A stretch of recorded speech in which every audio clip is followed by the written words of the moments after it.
मेरी तरफ से जय श्री राम। नेटवर्क का इशू था, मगर आप सभी को मेरी तरफ से एक बार फिर नमस्कार और राधे राधे, हर हर महादेव।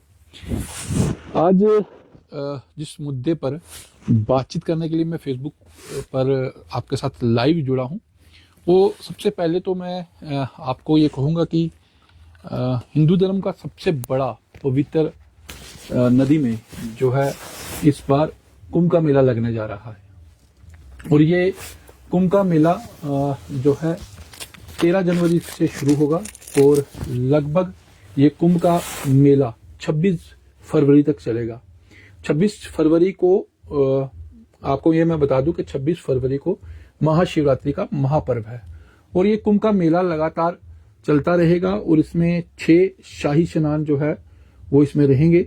और आप कौन सा स्नान करने के लिए जा रहे हैं, एक कमेंट करके मुझे जरूर बताइएगा।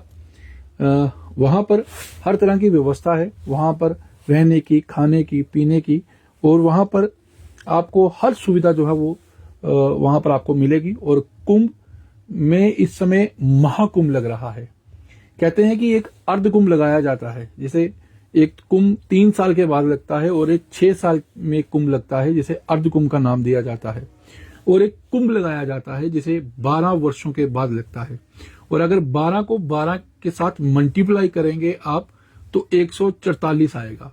यानी ये वाला कुंभ 12वां कुंभ है और इस कुंभ को महाकुंभ कहा जा रहा है।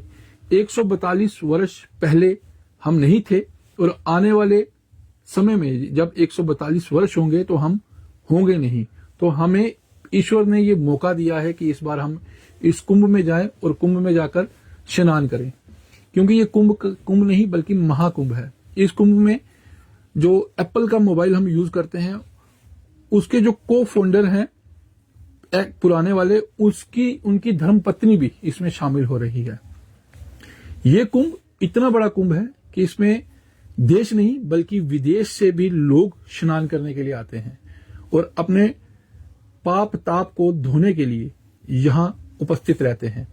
यहाँ पर जो साधु संत सन्यासी लोग हैं वो पूरा कुंभ के समय में वहां पर रहते हैं, वहां पर अपनी धूनी जमा लेते हैं और वहां पर अपना ध्यान भजन करते हैं और लोगों को भी, जो श्रद्धालु उनके पास आते हैं, उनको भी अपने आशीर्वाद से तृप्त करते हैं।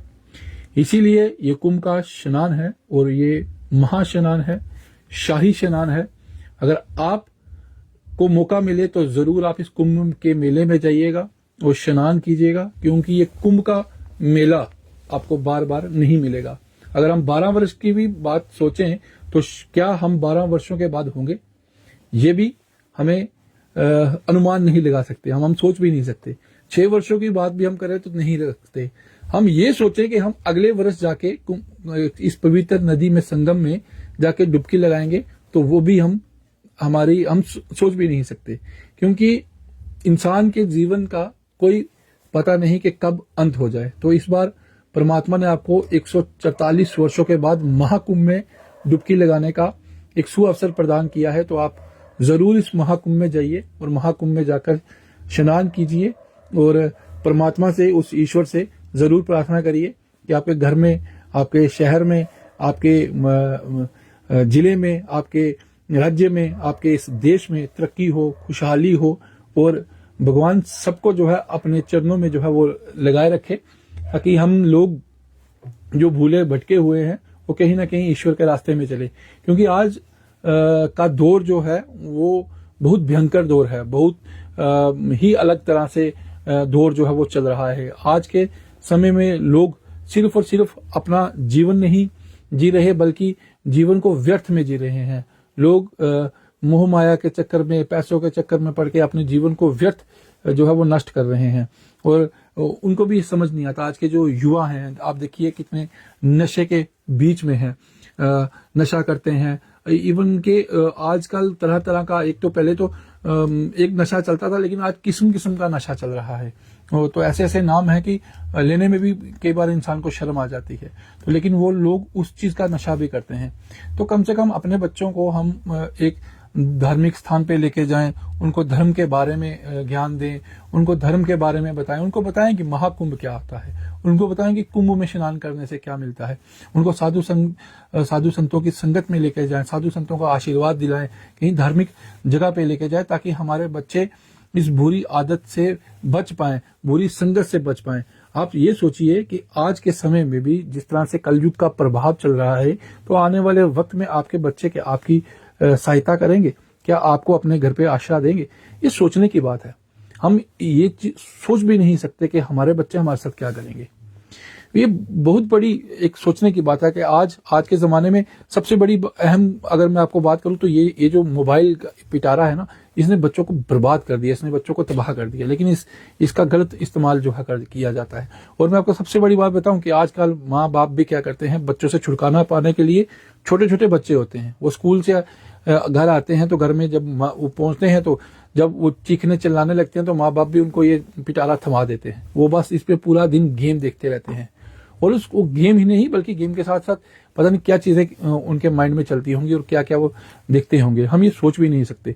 ये मोबाइल एक आफत है, और इससे कम से कम अपने बच्चों को दूर रखें, अपने बच्चों को धर्म के बारे में ज्ञान दें, उनको बताएं, उनको कुंभ में स्नान उनको करवाने के लिए ले जाएं, उनको जरूर बताएं कि कुंभ में स्नान करने से क्या होता है, उनको साधु संतों की संगत में उनको लेके जाएं।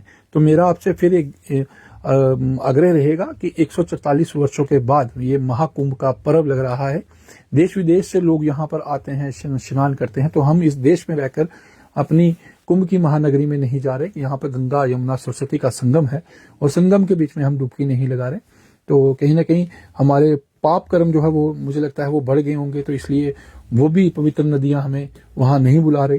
तो ये अलग एक बात है, लेकिन कम से कम हम ये सोचें, हम ये विचारें कि हम वहां पे जाएं, संगम में स्नान करें और वहां बैठ के कुछ ध्यान भजन हम भी वहां पे करें। तो आप कौन सी तारीख को कुंभ के स्नान में जा रहे हैं तो जरूर बताइएगा, कमेंट करिएगा और कमेंट करके जरूर बताइएगा। मैं भी उम्मीद कर रहा हूं कि माँ गंगा यमुना और सरस्वती मुझे भी बुलाए और मैं भी उस स्नान में जाऊं। मैं अपनी तरफ से पूरी तैयारी पे हूं, लेकिन बस अब ऊपर वाले का आशीर्वाद चाहिए और आप सबका प्यार चाहिए, आप सबका आशीर्वाद चाहिए। अगर मैं कुंभ में मुझे जाने का मौका मिला तो मैं आपको कुंभ के उस पावन तट से, उस पावन जगह से मैं आपको वीडियो के माध्यम से जरूर लाइव तस्वीरें जो है वो दिखाऊंगा और बताऊंगा कि महाकुंभ में स्नान किस तरह से चल रहा है। मैंने एक वीडियो अपने एक पेज पे डाली है, कुंभ के कुछ दृश्य जो है वो दिखाए हैं, सोशल मीडिया पर भी वो वीडियो इस समय है।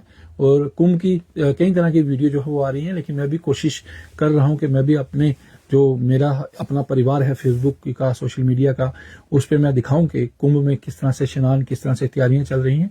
लेकिन वहां पे तैयारियां बहुत बढ़िया चल रही है और अनुमान लगाया जा रहा है कि 12 से 15 करोड़ जो लोग हैं वहां पर वो आएंगे। साधु संत तो पिछले लगभग 2 महीने से वहां पर अपना डेरा जमाए बैठे हैं, वहां पे उनकी तैयारियां चल रही हैं, अखाड़ों की तैयारियां चल रही हैं, जो नांगा साधु हैं उनकी तैयारियां चल रही हैं।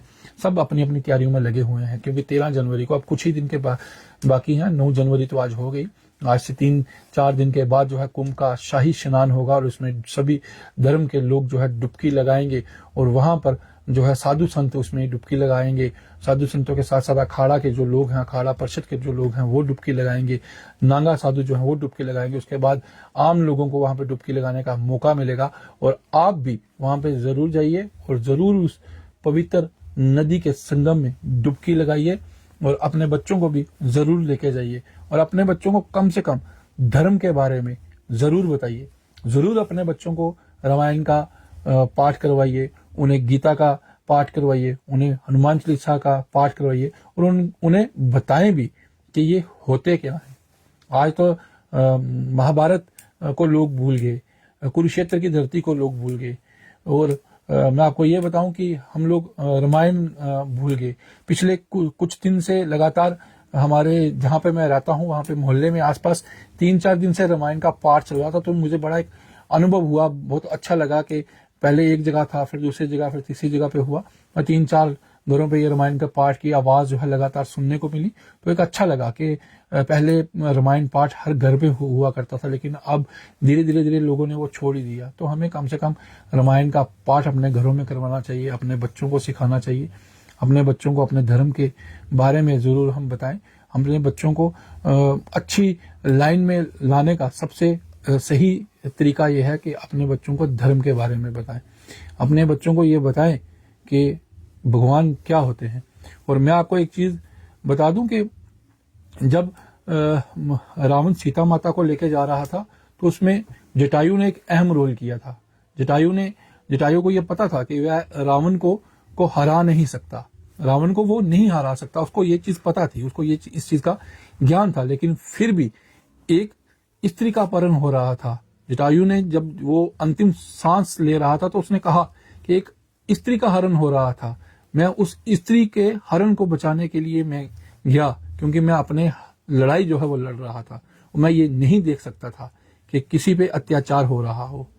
तो अगर किसी पे कोई अत्याचार होता है तो आपको भी अपने हक की लड़ाई लड़नी है, आप अपने हक के लिए लड़े। और जरूर अपने बच्चों को अच्छा ज्ञान, अच्छी शिक्षा दें, उनको बताएं कि भगवान श्री राम 14 वर्ष वनवास में क्यों रहे, क्योंकि वो आज्ञाकारी पुत्र थे। उन्होंने पिता की एक आवाज पर यह नहीं पूछा कि क्यों जाना है, उन्होंने कहा कि जो आज्ञा पिताजी। तो पिता की आज्ञा, हम भगवान श्री राम तो नहीं बन सकते और ना ही उनके बताए हुए रास्तों पे हम चल सकते हैं, लेकिन हम उनकी जीवन पे जो यात्राएं जो उनकी हुई हैं, उनकी जीवन जिस तरह से बीता, उस पे तो हम रोशनी डाल सकते हैं, अपने बच्चों को उनका ज्ञान तो दे सकते हैं। शायद हम में से ही कोई आगे निकल आए, हम में से ही कोई भगवान श्री राम के नक्शे कदम पर चलना शुरू कर दे। और इसलिए धर्म की रक्षा भी तब होगी जब हम धर्म को जानेंगे। बिना धर्म को जाने, बिना धर्म की बातों को सुने, हम धर्म की रक्षा भी नहीं कर सकते। तो इसलिए संगम में डुबकी जरूर लगाएं और मौका मिले तो संगम में जरूर जाएं। नमो नारायण, हर हर महादेव।